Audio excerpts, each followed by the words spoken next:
shule ya Kathanthatu Day Secondary School ilibamiwa na wakora usiku. In fact nilikimbia hapo. Nilipata wachumani mmoja ameuawa na mwingine tayari nilipata information na amesha aliokolewa na wale walisikia nduru wakapelekwa Nkobo Consolata Hospital.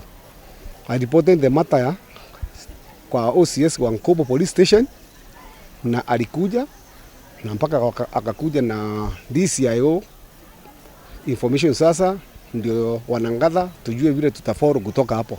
Alivunja clerk's office ya principal na ya secretary. Sio shule peke yake, yule atavunja kwa mtu. Tukimkamata atachukua mkondo ya sheria yenyewe, sio kumpembeleza tena na hakuna kupembelezana. Kwa hivyo naonya watu, tafadhali mkae kama watu, sio kukaa kuja kuiba tapu ya maji. Ndio aliua mtu juu ya tapu ya maji, hakuna kitu kingine. We trust with the security team around.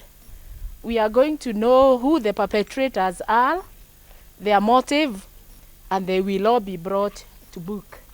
On my behalf and on behalf of my office and my family and the people of South Imenti, I convey my condolences to the grieved family and a quick recovery to the person who is already hospitalized. I'm going to take care of the fees for the children of the bereaved who are left here till they finish Form 4. We'll also take care of the essentials that are required for the burial. I will also follow up on the treatment and the medical bill of the person who is in the hospital. Whatever has happened, we can't reverse it now. But we are going to do our best. We are going to pray a law on seeing that such an incident is not going to be repeated in the future.